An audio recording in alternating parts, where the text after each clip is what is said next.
That's a very, very ineffective bill as far as I'm concerned. Creates a lot of confusion and also just a lot of pain for people, not to mention the ethical issues you just mentioned. Well, this is a real kick in the teeth to traditional remittance providers. This is encouraging people to either do something like say, well, I'll just give it to my buddy over here who is a citizen and he'll move it. Well, that's money laundering. So you're encouraging everyone either to money launder or else find an alternative channel like stable coins and a non-custodial wallet and just basically avoid the tax altogether by basically creating and driving the underground gray economy. We had a name for this back in the 1700s. It was, the British put in place a stamp tax. It was the same kind of thing. You couldn't get married. You couldn't transfer property. You had to have this little stamp. And that's essentially what you're saying here. You can't transfer money. This isn't an income tax. This is just taxing people for moving things around. And back in the day, we had a name for this. We called them the intolerable acts. And it led to a certain little consequence, which was called the American Revolution. We have the perfect product for this problem. It still doesn't really address the equity issues and stuff. But yeah, I would say if you're someone who's afraid of paying this tax, better get you signed up for USBC and better get your recipients signed up for USBC, because I think that's the best protection you have is just keep it all in dollars, keep it in the bank, keep it in the country, but move money between people who have it and people who need it.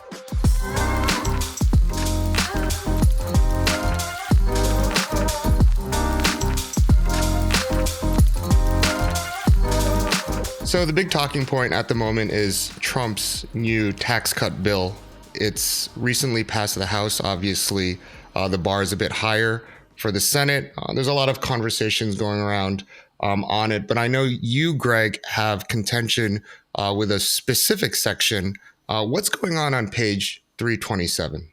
Well, Alex, I think you're referring to the 5% remittance tax. It might be lower, but this concept that you're going to charge a tax of 5% on funds sent from a non-citizen overseas, basically a remittance. And we've never really had anything like that before. Trump talked about it a little bit in his first term, but this would be 5% right off the top. So if you send $1,000, you're going to have to send 1,050, and the company, i.e. the bank or the money transmitter sending that money, is supposed to collect that, which would mean that the institution would have to know the citizenship status of the sender and really the location of the receiver.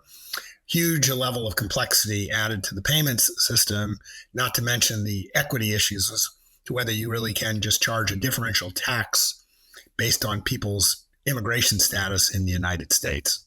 Right. To your point, there's ethical concerns, right? Double taxation, maybe a tax on, people at the lower end of the income spectrum. There's also geopolitical issues, right? A lot of these Latin American countries rely heavily on remittances as part of their economy. But, maybe the toughest issue really is the implementation of something like this, right? The section itself doesn't really get too much into the specifics. Obviously, it adds some bureaucracy to everything. But how exactly would you even execute on a tax program like this? Well, this is the really, really tough thing if you dig down into it. If you think the world all still operates like Western Union, somebody walks in with a couple $100 of cash, hands it over, Western Union sends it to another country, and somebody comes and picks it up in another currency, well, that's fine. That's what people typically think of a remittance. And in that case, Western Union would be responsible for collecting an extra 5% at the front end. They're obviously not happy about that, and their stock price reflects that. But let me suggest in our world where we have USBC, and it's the same two people. The person who's sending is maybe here on an H-1B visa. They're not a citizen, but they're here legally, and they're sending it to their mother back in India. Well, let's say that mother back in India, she has a USBC account with us, and so does the sender.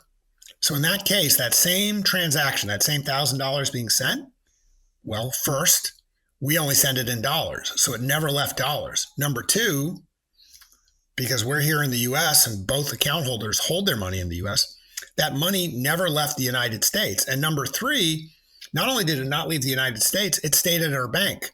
So if you have a transaction that never leaves dollars, never leaves the country, and never leaves our bank, could you really call that a remittance transaction? And yet the same amount of money has been moved, between the same two senders and users.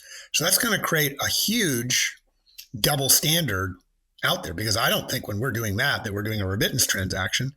And for somebody who's in the stablecoin business, who did the same transaction using the same technology, but just doesn't know the sender and the user because it's a stablecoin without identity, they're going to be the same place we are, except with a paper bag on their head. So you really have three different situations: the Western Union situation, our situation, and the stablecoin situation. And they're going to have all sorts of different requirements in terms of enforceability. And I don't think anybody knows which of those should be treated how. So that is a fundamental problem baked into this bill.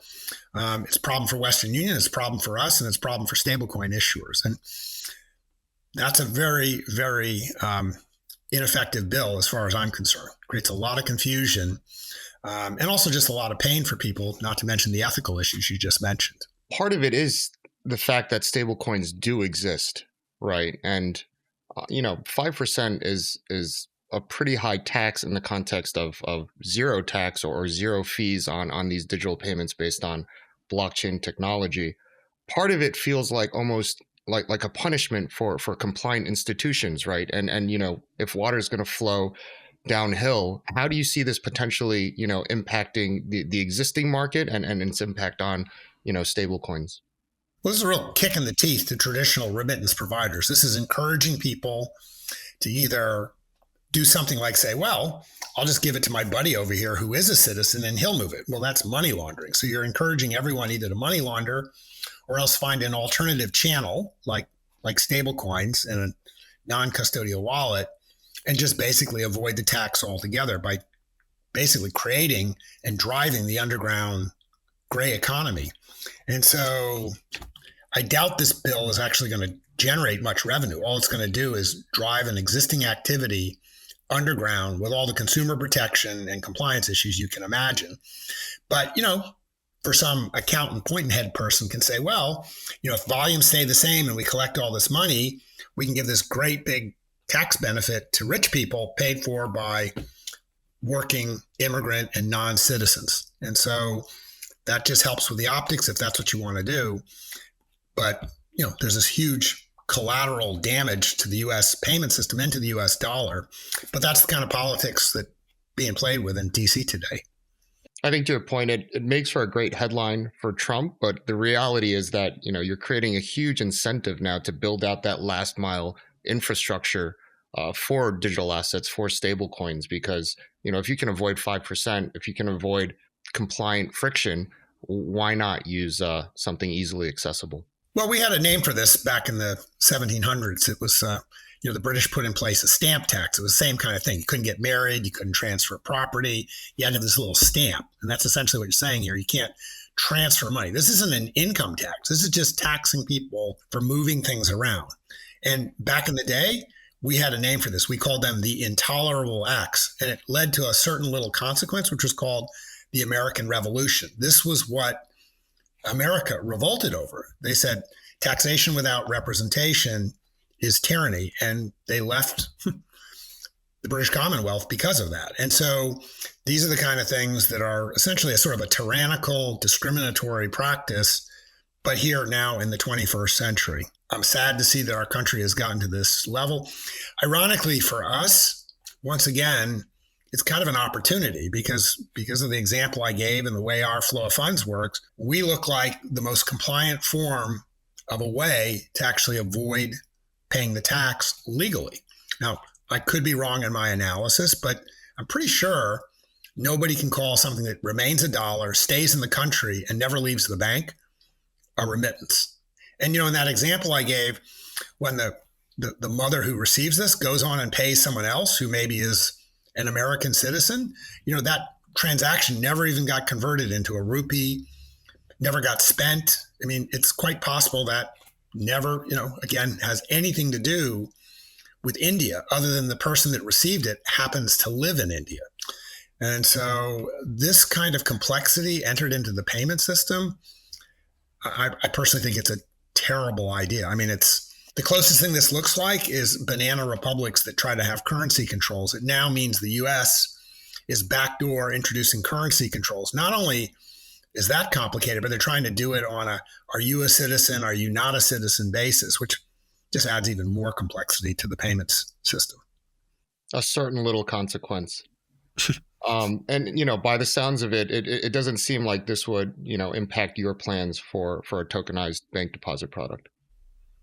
We have the perfect product for this problem. It still doesn't really address the equity issues and stuff, but yeah, I would say if you're someone who's afraid of paying this tax, better get you signed up for USBC and better get your recipients signed up for USBC, because I think that's the best protection you have is just keep it all in dollars, keep it in the bank, keep it in the country, but move money between people who have it and people who need it.